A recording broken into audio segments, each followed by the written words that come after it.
হচ্ছে, বিরোধী দলনেতা নিজে পুলিশকে খুব অশালীন কথাবার্তা বলছেন। যদিও আমি পুলিশকে বলিনি,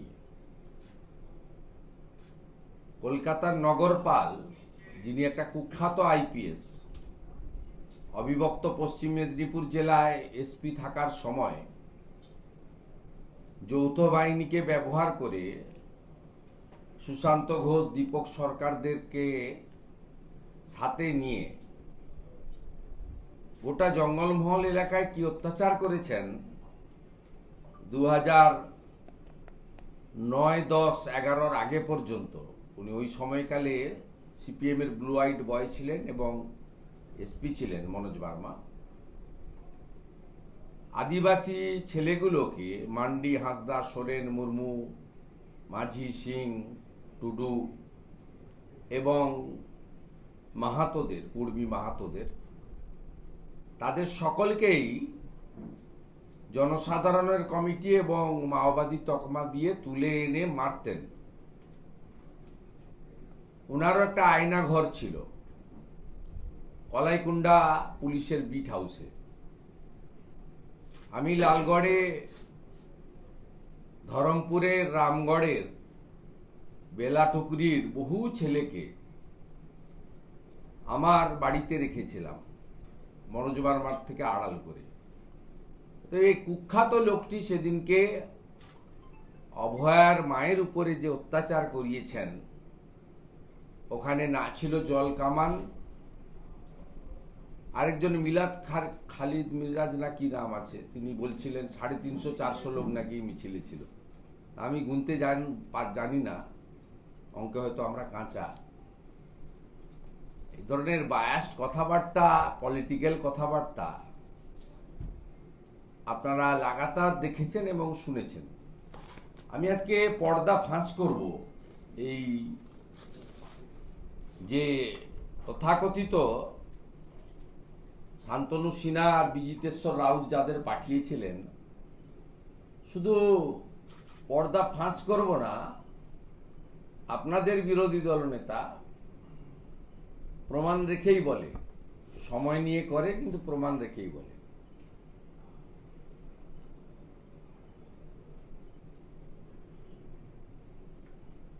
এই সংগঠনটা, এই যে মমতা ব্যানার্জির বাড়িতে যিনি বাজার করেন, শান্তনু সিনহা বিশ্বাস, তিনি তৈরি করেছেন।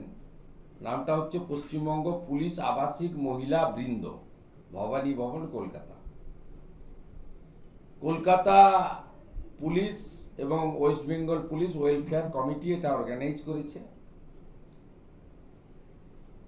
প্রেস ক্লাবে যাওয়ার আগে এদেরকে জড়ো করা হয়েছিল পিটিএস অডিটোরিয়ামে, পুলিশ ট্রেনিং স্কুল অডিটোরিয়ামে। PTS auditorium not to allowed by Joint CP headquarter, officially allotment 9, no memo, no DO. Press meet করার আগে এদেরকে ব্রিফ করেছেন শান্তনু সিনহা বিশ্বাস এবং বিজিতেশ্বর রাউত। দুজনই সম্প্রতি প্রমোশন পেয়েছেন অবৈধ, একজন এক্সটেনশন পেয়েছেন, ও পাট্টা আছে পরে বলছি। আর বিজিতেশ্বর রাউত, তিনি এসআই থেকে ইন্সপেক্টরও প্রমোশন পেয়েছেন। এসব করছেন তো, চটি চাটছেন। আরেকটা লম্পট আছে, ওর নাম এখানে আমি দিচ্ছি না, শুনেছি একাধিক স্ত্রী ওর। এইসব লোক মিলে ওখানে অর্গানাইজ করেছেন। 3টে বাস আনা হয়েছে, সরকারি বাস, রুট নম্বর 230, সরকারি কিনা জানি না, রুট নাম্বার 230, যে বাসকে ওসি আলিপুর থেকে তুলে নিয়ে চলে এসছে রুট থেকে, দিয়ে ওসি আলিপুর ওই পিটিএস এ নিয়ে এসছে, ওখান থেকে ওদেরকে প্রেস ক্লাবে আনার জন্য। আবার ওখানে কার্যত ভন্ডুল প্রেস কনফারেন্স থেকে পালানোর পরে আবার পিটিএসে ওই 230 রুটের 3টি বাস পৌঁছে দিয়েছেন।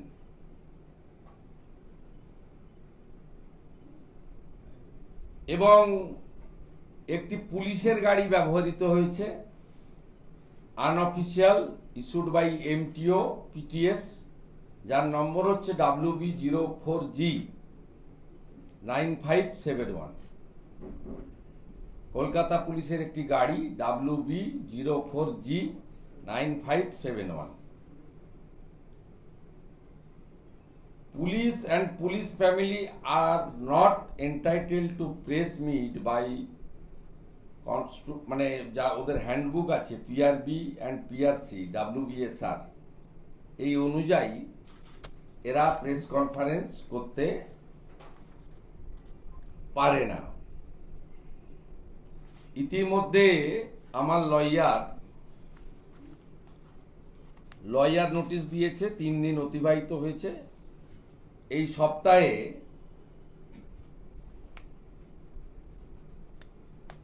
এই সপ্তাহে আমরা মামলা করব, মানহানির মামলা। এবং এই যে যাদের বউরা এসেছিলেন, আতাউর রহমান খানের স্ত্রী সালমা সুলতানা, আতাউর রহমান পোস্টিং আছে BGL MTS brigade headquarter. Priyanka Chatterjee De, wife of constable 2255 Sayanta De, posted at detective department, deputed to headquarter. আরেকজন হচ্ছে অমিতা বেজ, এরা লিড করেছেন, বেশি ফটফট করেছেন, আবার আপনারা পাংচারও করে দিয়েছেন। বেলুন থেকে গ্যাসও বেরিয়ে গেছে, ছুটে পালিয়েও গেছে। অমিতা বাজ, wife of ASI 18138 Atanu Baj, office address, posted to port division, deputed to. বর্তমান সম্পর্কের মধ্যেই দেবের অভিনীত যে সিনেমা, সেটা বাংলাদেশে যাতে চালানো হয় তার জন্য তার প্রোডিউসার আবেদন করছে। দেখুন, এক্ষেত্রে এক্সটার্নাল অ্যাফেয়ার্সের কোনো প্রোটোকল মানতে হয় কিনা আমার জানা নেই। যদি না মেনে করে থাকে, গর্হিত অপরাধ করেছে। আর যদি নিয়ম মেনেই করেছে, তাহলে আমার কিছু বলার নেই। কিন্তু এদের সঙ্গে বাংলাদেশের সম্পর্ক খুবই ভালো। হাসিনা ওয়াজেদ যখন প্রধানমন্ত্রী ছিলেন, সিদ্দিকুল্লাহ চৌধুরী পাসপোর্টের অনুমতি বাংলাদেশ সরকার দেয়নি। কেন দেয়নি তার কারণ আছে। এখন যারা আছে তাদের সঙ্গে এদের সম্পর্ক অত্যন্ত ভালো। কাকদ্বীপ থেকে 34 জন মৎস্যজীবী বাংলাদেশের বাগেরহাট জেলে নিদারুণ কষ্টের মধ্যে আছে। আমাকে টাইম দিয়েও মমতা বন্দ্যোপাধ্যায়ের নির্দেশে বাংলাদেশ ডেপুটি হাই কমিশন ওখানে পৌঁছানোর 1 ঘন্টা আগে অ্যাপয়েন্টমেন্ট ক্যান্সেল করে, এবং মোল্লা ইউনুসের নির্দেশে দিল্লিতে থাকা বাংলাদেশ হাই কমিশনার নবান্নতে এসে মিটিং করেছেন। এবং আমি দায়িত্ব নিয়ে বলতে পারি, সেই মিটিংয়ে বার্তা দেওয়া হয়েছে 26-এর নির্বাচনে তারা প্রত্যক্ষ পরোক্ষভাবে তাদের এই যে লাইক মাইন্ডেড বন্ধু সরকার পশ্চিমবঙ্গে আছে, সেটা যাতে থাকে তার শুভেচ্ছা দিয়ে গেছে। এখনো ক্যানিংয়ের কাকদ্বীপের 34 জন মৎস্যজীবী বাগেরহাট জেলে আছে, যাদের ন্যূনতম খাওয়ার তো দূরের কথা, কাপড়টুকু পর্যন্ত দেওয়া হয়নি। সবাই হিন্দু মৎস্যজীবী। অতএব এই পরিবর্তনগুলো আমরা দেখতে পাচ্ছি। আগের নির্বাচিত সরকার শেখ হাসিনার সরকারের সাথে বর্তমান ওখানকার তত্ত্বাবধায়ক সরকারের, তাদের কলকাতা এবং দিল্লিতে যারা আছেন, বিশেষ করে কলকাতা, আমি দিল্লি নিয়ে বলবো না, আমার ওটা সাবজেক্ট নয়, তাতে তাদের অ্যাটিচিউডটা আমরা তো দেখতে পাচ্ছি। অতএব স্বাভাবিকভাবে তৃণমূলের সাংসদ কাম অভিনেতা, তৃণমূল ঘনিষ্ঠ অভিনেত্রী, তাদের সিনেমা ওখানে প্রেয়ার হবে, বিদেশ মন্ত্রকের অনুমতি চাইবে না আর ওরা সেখানে অনুমতি দিয়ে দিবে, ওয়েলকাম করবে, এটা খুব ন্যাচারাল। বন্ধুর সঙ্গে তো বন্ধুত্বই থাকে, শত্রুতা তো থাকে না। শুভেন্দুদা দুটো প্রশ্ন আছে শিক্ষা ব্যবস্থা নিয়ে রাজ্যের। এখন আমি এখন এটা নিয়ে বলবো। এটা অন্য, এটা আপনি যদি মনে করেন উত্তর দেবেন। রাজ্যের কলেজগুলোতে অ্যাডমিশন বন্ধ। আমি বলবো না, বিকেলবেলা ইন ফ্রন্ট অফ রাজভবন ঠিক আছে। We will speak regarding this issue. আর একটা হলো যে জয়েন্ট এন্ট্রান্স, ওটাও কি ওখানে কোরিলেটেড। दादा एक सवाल था, प्रधानमंत्री 22 तारीख को आएंगे लेकिन उससे पहले ही मध्यमग्राम में कल एक ब्लास्ट हुआ है और कहा जा रहा है कि ये सस्पेक्टेड आईडी ब्लास्ट भी हो सकता है, कैसे देखते हैं? মেট্রো একটা গর্বের বিষয়। আর প্রধানমন্ত্রী নরেন্দ্র মোদীজির সরকার বিগত বেশ কয়েক বছর ধরে যত টাকা লেগেছে মেট্রোতে দিয়েছেন, পর্যাপ্ত পরিমাণ অর্থ দিয়েছেন এবং 3টে মেট্রো লাইন উদ্বোধন হচ্ছে, ইটস এ ভেরি ইম্পর্টেন্ট। তা মুখ্যমন্ত্রী, আমি আশা করব উনি যাবেন, ইনভাইটেশন পেয়েছেন। কিন্তু বিগত দিনে দুবার আমি দেখেছি যে বিরোধী দল ওনা থেকে ডাকলে ওনার অস্বস্তি হয়। সেটা সাইক্লোন নিয়ে রিভিউ মিটিং হতে পারে, কলাইকুণ্ডাতে আমি সেই দৃশ্য সাক্ষী। দ্বিতীয় সাক্ষী আমি হাওড়াতে হয়েছি, যেদিনকে প্রধানমন্ত্রীর ব্যক্তিগত লস হয়েছিল, সেই দিন ওনার পারিবারিক যে তিনি ভার্চুয়ালি করেছিলেন, তা সেদিনও আমি দেখেছিলাম বন্দে ভারত উদ্বোধনে মঞ্চে গভর্নর আমরা থাকার জন্য মুখ্যমন্ত্রী মঞ্চে ওঠেননি। আমরা থাকার মানে আমি থাকার জন্য, তা নিচে বসে তিনি এসব করছিলেন। তা ওনার যদি কাউকে নিয়ে সমস্যা থাকে, ওনাকে যারা ইনভাইট করেছে রেল দপ্তর বা রেলমন্ত্রী, তাকে তিনি বলতে পারেন। কিন্তু আমি মনে করি রাজ্যের উন্নয়নের স্বার্থে প্রত্যেক দিন রাজনীতি না করাই ভালো। রাজ্যের উন্নয়নের স্বার্থে সবাইকে এক জায়গায় থাকা উচিত। অন্তত এই এত বড় একটা উন্নয়নের যজ্ঞে প্রধানমন্ত্রী আসছেন, আর ওনারা স্থানীয় স্তরে ভারতীয় জনতা পার্টির কোনো বিধায়কদের, সাংসদদের জেলা স্তরে, বিডিও স্তরে ডাকেন না। এমনকি প্রধানমন্ত্রী গ্রাম সড়ক যোজনায় শিলান্যাস এবং উদ্বোধনে এমপি ম্যান্ডেটারি, যে দলেরই হোক না কেন, বিজেপির এমপিদের ডাকেন না। জল জীবন মিশনের ক্ষেত্রেও এমপি এমএলএ ম্যান্ডেটারি, আমাদের এমপি এমএলএদের ওনারা ডাকেন না। কিন্তু ভারত সরকার বা অন্য রাজ্যের প্রদেশের সরকার এই ধরনের রাজনীতি করে না, 5 বছর ধরে রাজনীতি করে না। শুধুমাত্র ভোটের সময় রাজনীতি হয়, যখন নির্বাচন ঘোষণা হয় তখন রাজনৈতিক লড়াই হয়, একে অপরের বিরুদ্ধে বাক্যবান হয়। কিন্তু এখানে 60 মাস ধরেই রাজনীতি হয়, সেটা মমতা বন্দ্যোপাধ্যায় করেন। এবং বিগত দিনে আমি 2006 বিরোধী দলের এমএলএ ছিলাম, 9 থেকে 11 বিরোধী দলের এমপি ছিলাম। এত নিকৃষ্টতা আমি দেখিনি। হয়তো রাজনৈতিক লোকদের মধ্যে ছিল, তো প্রশাসনিক লোকদের মধ্যে বিডিও থেকে ডিএম হয়ে চিফ সেক্রেটারি, ওসি থেকে এসপি হয়ে ডিজিপি, আপনি নিজে দেখেছেন। কিছুদিন আগে মহেশতলার রবীন্দ্রনগর ঘটনা নিয়ে 7 জন এমএলএ আমরা গেছিলাম, ডিজিপি রাজীব কুমার রুমে থেকেও আমাদের সঙ্গে দেখা করতে রিফিউজ করলেন। আছেন স্বীকার করলেন, দেখা করলেন না। আর আমরা শালীনতা এবং শিষ্টাচার মেনে জোর করে ঠেলে ওর চেম্বারেও ঢুকিনি। আমরা আমাদের দিক থেকে প্রোটোকল মেনটেন করি। তাই সর্বক্ষেত্রে রাজনীতি এবং সংবিধানের যে পরিভাষা, for the people, by the people, of the people, Mamata Banerjee change করে দিয়েছেন। For the party, by the party, of the party. তিনি প্রধানমন্ত্রীকে মনে করেন বিজেপির নেতা, তিনি বিরোধী দলনেতাকে মনে করেন বিজেপির এমএলএ। এর বাইরে তিনি বেরোতে পারেননি, এটাই দুর্ভাগ্য।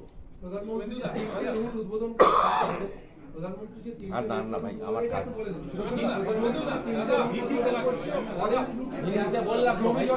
সঙ্গে আবার বিকালেও দেখা হবে। আমরা ভারতীয় জনতা পার্টির যারা এমএলএ আছে, বিশেষ করে টিচার এমএলএ, তারা গভর্নর সাহেবের টাইম নিয়েছে আজকে। আমরা ওই 4টে সাড়ে 4টের সময় যাব। বেরিয়ে এসে রাজভবনের গেটে আমরা ওই বিষয়ে প্রেস করব। এখন আমি পার্টিকুলার দুটো বিষয়, যেটা police, Mamata police, police welfare এবং কলকাতা পুলিশ রিলেটেড, আমি দুটো বিষয়ের উপরে আপনাদের সঙ্গে মিলিত হয়েছি। প্রথমেই শুভ সকাল জানাই যে আপনারা সবাই নির্দিষ্ট সময়ে এসেছেন। আমিও চেষ্টা করেছি আপনাদের সঙ্গে কোঅপারেট করার জন্য। এবং আমাদের দলের যিনি দায়িত্বে আছেন মাননীয় তুষারকান্তি ঘোষ, তিনি আপনাদের গতকাল রাত্রেই জানিয়ে দিয়েছিলেন যে আমি আপনাদের সঙ্গে মিট করব। আপনারা জানেন যে অভয়ার বাবা মার ডাকে 9ই আগস্ট নবান্ন অভিযান হয়েছিল, কমপ্লিটলি অরাজনৈতিক একটি কর্মসূচি, এবং সমস্ত রাজনৈতিক দলকে আবেদন করলেও মূলত ভারতীয় জনতা পার্টির বিধায়ক, প্রাক্তন সাংসদ, যুব এবং মহিলা নেতারা, তারাই বেশি সংখ্যায় দেখা গেছে। যদিও সাধারণ মানুষও কিছু ছিলেন, অস্বীকার করার কোনো উপায় নেই, যারা প্রত্যক্ষ রাজনীতি করেন না। এবং সেখানে সাঁতরাগাছি পয়েন্টে তেমন কোনো ঘটনা ঘটেনি, যদিও মিথ্যা মামলা হয়েছে জগাছা থানায়। হাওড়া ময়দানে অল্প বিস্তর হয়েছে, পুলিশ সামান্য জল কামানো ব্যবহার করেছে, সেখানেও মিথ্যা মামলা হয়েছে। রানীগঞ্জ থেকে দুজনকে তুলে আনা হয়েছিল, তারা জামিনও পেয়েছেন। পার্ক স্ট্রিটে যা ঘটেছে আপনারা দেখেছেন। কলকাতা হাইকোর্ট হস্তক্ষেপ করেছে, আমাদের প্রমুখ অনেক বিধায়ক নেতা নেত্রীদের প্রাথমিকভাবে কলকাতা হাইকোর্ট রিলিফও দিয়েছে। একাধিক ফলস বানানো মামলা হয়েছে, এখনো 2-3 জন গ্রেপ্তার হয়ে আছেন। ওই দিন অভয়ার মায়ের উপরে, বাবার উপরে অত্যাচার হয়েছে। মায়ের উপরে অত্যাচারটা শারীরিক এবং যথেষ্ট গুরুতর, যা ইতিমধ্যে চর্চিত। হঠাৎ করে তার 2 দিন পরে কলকাতা পুলিশের বা মমতা পুলিশের বা বেঙ্গল পুলিশের কর্মরত অফিসারদের বাড়ির গৃহিণীদের নিয়ে, সহধর্মিণীদের দিয়ে একটি প্রোগ্রাম অর্গানাইজ করা হয়, কিন্তু বাইরে দেখানো হয় যে স্বতঃস্ফূর্তভাবে পুলিশের স্ত্রীরা পুলিশের উপরে ভীষণভাবে খারাপ খারাপ কথা বলা হচ্ছে, প্রধান বিরোধী দল করছে, এবং মূলত আমার উপরে টার্গেট বিরোধী দলনেতার মিছিল থেকে পুলিশকে লক্ষ্য করে জুতো দেখানো হচ্ছে। বিরোধী দলনেতা নিজে পুলিশকে খুব অশালীন কথাবার্তা বলছেন, যদিও আমি পুলিশকে বলিনি।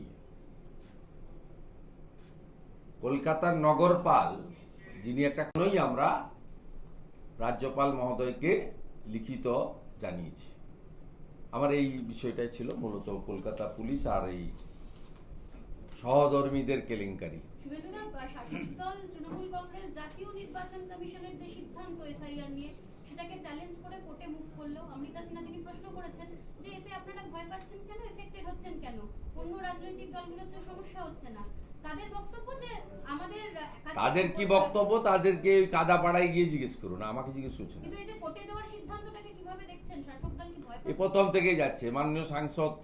মাননীয় সাংসদ মহুয়া মৈত্রকে পাঠিয়েছিল বিহারের কেসে, পরবর্তীকালে সুপ্রিম কোর্টে গিয়ে রাজ্য সরকার পার্টি না হওয়া সত্ত্বেও গিয়ে সোমোটো নিজেকে পার্টি হিসেবে যুক্ত করে বড় বড় লয়ারদের, দামি দামি লয়ারদের দাঁড় করানো। সবটাই তো পরিষ্কার বোঝা যাচ্ছে যে তারা মৃত ভোটারের নাম থাকুক, ডুপ্লিকেট ভোটারের নাম থাকুক, ডবল এন্ট্রি ভোটারের নাম থাকুক, এবং বাংলাদেশি অবৈধ অনুপ্রবেশকারী বাংলাদেশি মুসলিম এবং রোহিঙ্গাদের নাম থাকুক, এটা তৃণমূল কংগ্রেস চাইছে, যাতে এই অবৈধ অনুপ্রবেশকারীদের ভোট তারা পায়, ভবিষ্যতেও পাবে। তাদের আধার এপিক কার্ড তারাই বানিয়ে দিয়েছে। আর মৃত এবং ফলস ভোটার, যেহেতু 7 দফা 8 দফাতে ভোট হয়, কোচবিহারে একবার দিয়েছে, মালদাতে আরেকবার দিয়েছে, ডায়মন্ড হারবারে একবার দিয়েছে, লাস্টে ভবানীপুরে যাতে দিতে পারে। এটাই তো সোজা অঙ্ক। এই সোজা অঙ্কের জন্যই তারা বাধা দিচ্ছে। কিন্তু এসআইআর নতুন কিছু নয়, 2002 সালেও পশ্চিমবঙ্গে হয়েছে। তৎকালীন সময় 26 লক্ষ নাম বাতিল হয়েছিল। আমাদের দাবি নো এসআইআর, নো ইলেকশন। অর্থাৎ তৃণমূল কংগ্রেস যত বাধা দেবে এসআইআর তত দীর্ঘায়িত হবে। আর দীর্ঘায়িত হলে তার ফল কি হতে পারে আমি আর বলছি না। টক শোতে বিশ্লেষকরা ইতিমধ্যেই বলছেন যে এই সরকার 4 মে 2026 পর্যন্ত টেনিওর, 2021-এর 5ই মে নতুন সরকার দায়িত্ব নিয়েছিলেন। 4 তারিখের মধ্যে মে মাসের আগামী বছর নির্বাচিত সরকার তৈরি করতে হবে। না হলে বিকেল 5টার পরে কি হয় আপনারা জানেন, সংবিধানে বলা আছে। আর শুভেন্দুবাবু, সিবিআই মামলাতেও এবার পার্থ চট্টোপাধ্যায়, সুবীরেশ ভট্টাচার্যরা জামিন পেয়েছে, যদিও পার্থবাবুর এখনই জেল মুক্তি হবে না, প্রাথমিক মামলা রয়েছে তার বিরুদ্ধে। দেখুন, এই তো প্রসেস, এটা একটা লং প্রসেস। এবং অভিযুক্তরা যদি জেলে থাকাকালীন মামলার নিষ্পত্তি না হয়, তাহলে যতদিন পানিশমেন্ট, এক্ষেত্রে পানিশমেন্ট হচ্ছে 6 বছরের। এই যে দুর্নীতির যে সেকশন আছে, তাতে 1/3 বেশি জেলে থাকলে যদি মামলা নিষ্পত্তি না হয়, তাহলে স্বাভাবিকভাবে সুপ্রিম কোর্টে একাধিক উদাহরণ আছে যে তারা একটা ইন্টারিম বেল পায়। সেটা চূড়ান্ত নয়, কারণ এই মামলা চার্জশিটেড হয়েছে, ট্রায়াল হচ্ছে। এই মামলার পানিশমেন্ট হচ্ছে 6 বছরের জেল। পরবর্তী সময় তাদেরটা পূরণ করতে হবে। আর যদি 6 বছরই জেলে থাকেন তাহলে তো 6 বছর খেটেই বেরোবেন। 4 বছর জেলে থাকলে 2 বছর আরও খাটতে হবে, 2 বছর জেলে থাকলে আরও 4 বছর খাটতে হবে। এবং এর সাথে সাথে পিএমএলএ অ্যাক্টে খুব পরিষ্কার আছে, আপনাদেরও নলেজে আছে, আমিও দীর্ঘদিন ধরে ল মেকার, মানে পার্লামেন্টে ছিলাম, অ্যাসেম্বলিতে আছি। পিএমএলএ খুব পরিষ্কার বলা আছে যে তার সমস্ত সম্পত্তি বাজেয়াপ্ত হবে, অকশন হবে এবং তার ব্যাংক অ্যাকাউন্ট ফ্রিজ থাকবে। এই প্রসেসে জ্যোতিপ্রিয় মল্লিক বাইরে থাকলেও তিনি এই প্রসেসের মধ্যে আছেন, অনুব্রত মণ্ডল বাইরে থাকলেও এই প্রসেসের মধ্যে আছেন। বাকিটা উচ্চ আদালত, উচ্চতর আদালত, তারা এই বিষয়ে অনেক বেশি অভিজ্ঞ জাজেরা। ভারতবর্ষের জুডিশিয়ারি করাপশনের ক্ষেত্রে যেমন 0 টলারেন্স নিয়ে চলেন, আইনের ক্ষেত্রেও তারা যথেষ্ট বিজ্ঞ এবং প্রাজ্ঞ। তারা তাদের সিদ্ধান্ত জানাবেন। যারা তদন্তকারী সংস্থা, তারা আইনগতভাবে লড়াই করবেন। শুভেন্দুদা, মধ্যমগ্রাম স্টেশনের বাইরে আইইডি বোম ব্লাস্ট হয়েছে, একজন ব্যক্তির বাজারের ব্যাগে বোম ছিল। এনআইএ এর অফিসাররা অলরেডি রওনা দিয়েছেন, তারা আসছে। মধ্যমগ্রামের মতো স্টেশনের জায়গা এবং আইইডি বোমা। হ্যাঁ, বর্ডার খোলা থাকলে তাই হবে। তো জাভেদ মুন্সিকে যদি কাশ্মীরের এসটিএফ ধরে ক্যানিং থেকে, আর যদি বারুইপুর পুলিশ ডিস্ট্রিক্টের পুলিশ বা রাজীব কুমারের পুলিশ যদি ঘুমায়, তা সেদিনই 1 বছর আগে যখন জাভেদ মুন্সি ধরা পড়ে 8 মাস আগে, সে তো এমন ধরনের বোমা বানাতে পারে কাশ্মীরের ওয়ান্টেড, যে 2 কিলোমিটার দূর থেকে কাউকে তুলে উড়িয়ে দিতে পারে। আমরা এখানে বসে আছি, 2 কিলোমিটার দূর থেকে রেডিও অ্যাক্টিভ করে রিমোটের দ্বারা আমাদের সবাইকে উড়িয়ে দেওয়ার ক্ষমতা রাখে জাভেদ মুন্সি। তাকে কাশ্মীর এসটিএফ এসে ধরে নিয়ে যায়। আনসারুল বাংলার জঙ্গি সাদ শেখ হরিয়ারপাড়ার খাজেরি মাদ্রাসাতে ধরা পড়ে আসাম এসটিএফ এর এসে। এ তো যেখানে সেখানে আপনি পাবেন এবং যেখানে হাত লাগাবেন। খাগড়াগড়ের মতো কাণ্ড থেকে এরা কোনো শিক্ষাই নেয়নি, বরঞ্চ রাজ্যের মন্ত্রী সিদ্দিকুল্লাহ চৌধুরী খাগড়াগড় কাণ্ডে কেন তল্লাশি হয়েছিল এই প্রশ্ন তুলেছিলেন। অতএব সরকার যদি প্যাট্রোনাইজ করে এই ধরনের জঙ্গি সংগঠনগুলোকে, টেরারিস্ট গ্রুপকে, তার পরিণতি এটাই হয়। তাই হচ্ছে, আমরা কেউ পশ্চিমবঙ্গে সেফ নই। শুধুমাত্র দুর্নীতি তোষণ নয়, জঙ্গিদের একটা নিরাপদ হাব তৈরি হয়েছে এই বাংলা, এবং মূলত কলকাতার আশেপাশের এলাকাগুলো যেখানে বসে আছেন, রাজারহাট, নিউটাউন সহ বিস্তীর্ণ এলাকা ভারত বিরোধী কর্মকাণ্ডের একটা আঁতুড় ঘরে পরিণত হয়েছে। দুটো রাস্তা আমি বারে বারে বলি, যে গোসাবার ঘাট থেকে সুন্দরবন, সেই ঘাট থেকে ক্যানিং হয়ে যে রাস্তাটা একটা কামালগাজিতে এসছে আর একটা বাসন্তী এক্সপ্রেস ওই ঘটকপুকুর হয়ে এসছে, এই দুটো রাস্তা দিয়ে বাংলাদেশের যত জেএমবি, জামাত, হেফাজত, রাজাকার, পাকিস্তান স্পন্সর লিঙ্কড টেরারিস্ট ভীষণভাবে যাতায়াত করছে, এবং তারা বিভিন্ন ধর্মীয় শিক্ষা প্রতিষ্ঠানগুলিকে ব্যবহার করছে, এবং ভোট ব্যাংক এবং মিছিল মিটিংয়ের সংখ্যা বাড়ানোর জন্য শাসক দল তাদেরকে পুলিশি নিরাপত্তা দিয়ে রেখেছে, এবং পাড়ায় পাড়ায় সেই বাসন্তীর আপনার গোসাবার ভুয়া জন্ম সার্টিফিকেটের মতো ভুয়া জন্ম সার্টিফিকেট, ভুয়া আধার কার্ড, ভুয়া এপিক কার্ড সবই তাদের তৈরি করে দেওয়া হচ্ছে। এর ফলে আমাদের মাননীয় প্রধানমন্ত্রী 15ই আগস্ট লালকেল্লা থেকে যেটা বলেছেন, যে এরা বেটি বহিন অর্থাৎ বোন এবং কন্যাদের উপরে আঙ্গুল তুলছে, এবং তাদের লাভ জিহাদের মাধ্যমে নিয়ে যাচ্ছে, আদিবাসীদের মধ্যে ঢুকে আদিবাসীদের জমি দখল করছে, এবং রেশন থেকে শুরু করে আমাদের কাজ, ছোট ছোট কাজ, সেই কাজেরও দখলদারি এই লোকেরা পাচ্ছে, নিচ্ছে।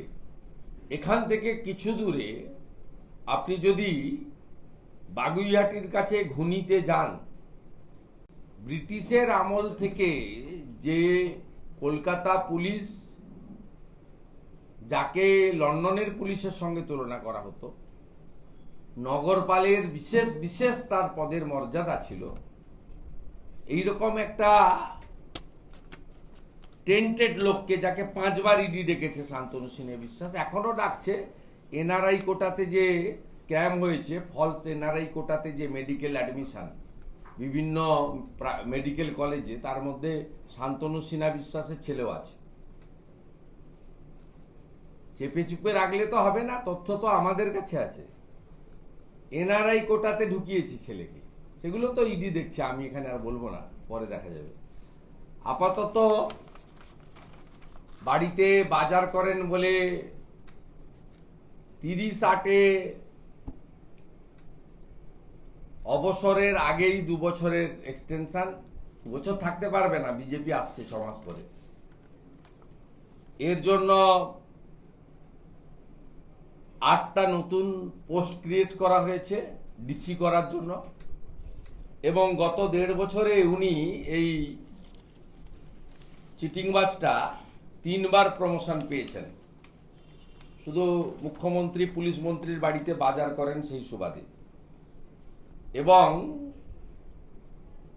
এই 8টা যে নতুন ডিসি ক্রিয়েট করা হয়েছে 11/2/2025-এ, তার তালিকা।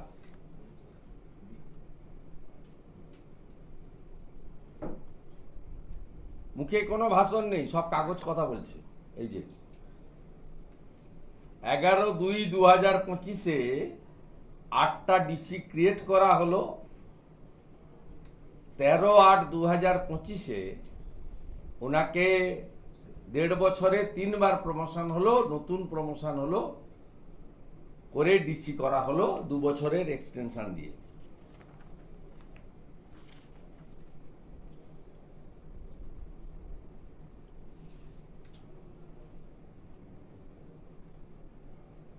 আর 6/3/2025-এ এটাও দেখুন, এই যে অর্ডার, এই সবই আমরা এক্ষেত্রেও যেহেতু সার্ভিস রুল ভায়োলেশন হয়েছে এবং পশ্চিমবঙ্গে স্বাধীনতার পরে সরকার তৈরি হওয়ার পরে হোম ডিপার্টমেন্ট তৈরি হওয়ার পরে এই ধরনের নজির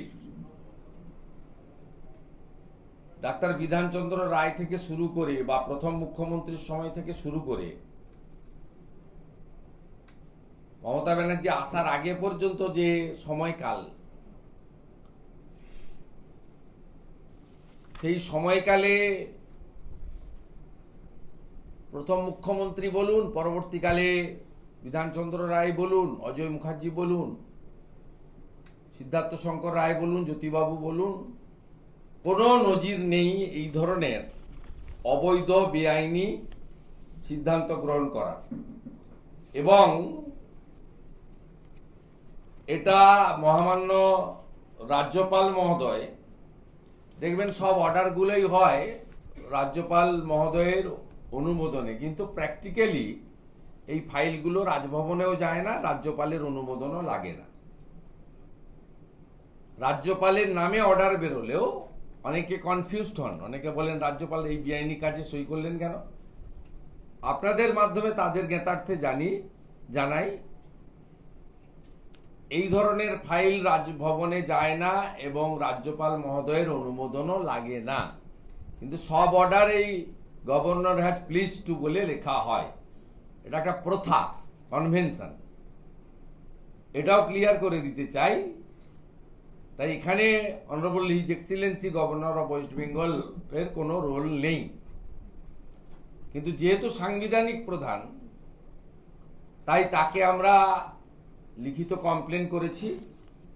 আগামী সপ্তাহে আমরা কোর্টে যাচ্ছি, মানে ওনার আগামী সপ্তাহে নয়, 30/8 অবসর, তার আগে যদি রাজ্য সরকার এই অবৈধ এক্সটেনশন এবং প্রমোশন প্রত্যাহার না করে তাহলে 30/8 পরে আমরা কোর্টে যাব। কোর্টে গেলে এটাও 26,000-এর মতো 32,000-এর মতো ছোট কাজ, সেই কাজেরও দখলদারি এই লোকেরা পাচ্ছে, নিচ্ছে। এখান থেকে কিছু দূরে আপনি যদি বাগুইহাটির কাছে ঘুনিতে যান, সেখানে একটা পুরো এলাকা আপনি দেখতে পাবেন যে এই ধরনের লোকেদের আস্তানায় পরিণত হয়েছে। তাদের ভাষা, তাদের পোশাক পরিচ্ছদ, কথাবার্তার ধরন, এমনকি কিছুটা খাদ্যাভ্যাস, এটা দেখলেই বুঝতে পারবেন এখানে ভারতীয় সংস্কৃতি বা বাঙালি সংস্কৃতির সঙ্গে এদের কোনো মিল নেই। করতে দেবে না, কোথায় রোহিঙ্গা বসে আছে, কোথায় বাংলাদেশি মুসলিম অনুপ্রবেশকারী আছে, কোথায় ভোট ব্যাংক আছে, করতে দেবে না। তার মধ্যেও যতটা সম্ভব প্রধানমন্ত্রীর প্রচেষ্টা এবং আশীর্বাদে হয়েছে, বাকিটাও হবে।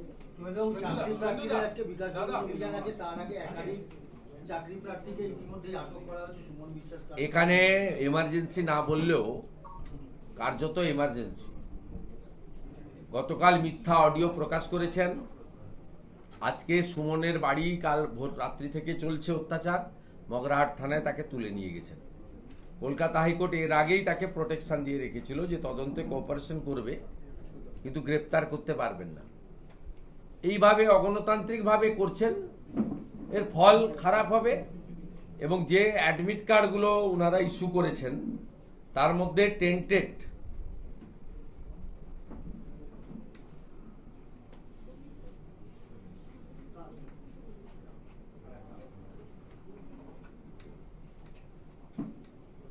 তাদের মধ্যে টেন্টেড লোকেরও অ্যাডমিট কার্ড ইস্যু হয়েছে, আমাদের কাছে আছে।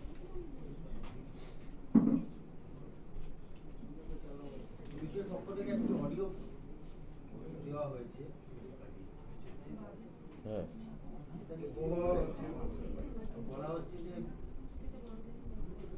ও সব সাজানো,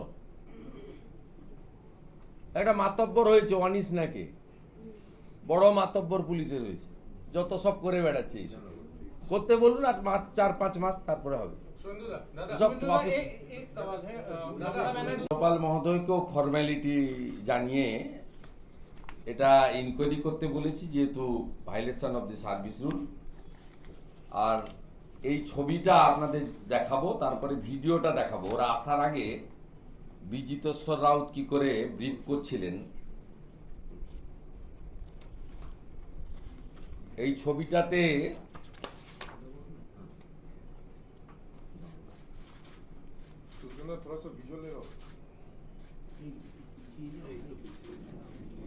এইদিকেও দেখতে পাবেন, আপনি অন করুন।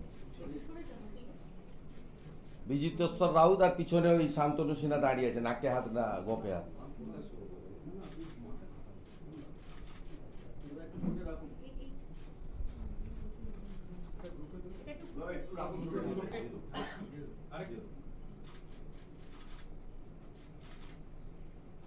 এটা দেখুন, এবার ভিডিওটা দেখতে হবে তো।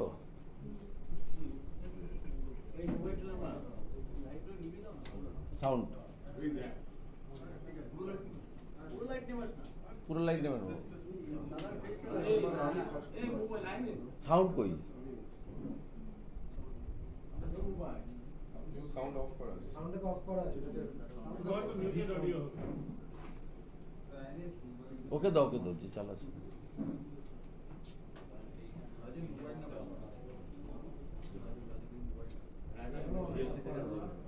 ভারতবর্ষের বিভিন্ন জায়গায় কিন্তু এটা বারবার কথাগুলো সারা পশ্চিমবঙ্গ ভারত ইনি বিজিতেশ্বর রাউত। বিভিন্ন জায়গায় কিন্তু কথাগুলো সারা পশ্চিমবঙ্গ ভারতবর্ষের বিভিন্ন জায়গায় কিন্তু কথাগুলো সারা পশ্চিমবঙ্গ ভারতবর্ষের বিভিন্ন জায়গায় কিন্তু বররা শেখাচ্ছে বৌদের কি বলতে হয়। পশ্চিমবঙ্গ ভারতবর্ষের বিভিন্ন জায়গায় কিন্তু কথাগুলো সারা পশ্চিমবঙ্গ ভারতবর্ষের বিভিন্ন জায়গায় কিন্তু কথাগুলো সারা পশ্চিমবঙ্গ ভারতবর্ষের বিভিন্ন এটা জায়গায় পিটিএস অডিটোরিয়াম, যেখানে ওদেরকে ট্রেনিং দেওয়া হচ্ছে।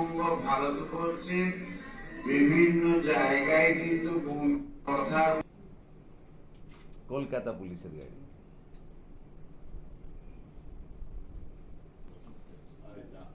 এবারে সেকেন্ড পার্টটা আপনাদেরকে বলি।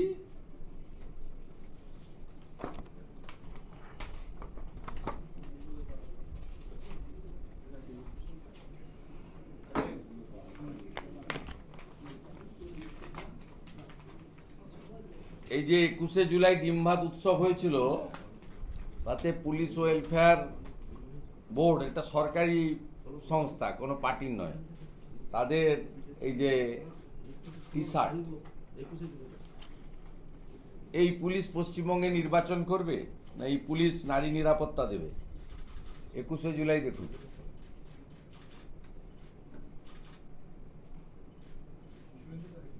টি শার্টের লোগো দেখুন, এখানে দেখুন, এখানে দেখা যাচ্ছে।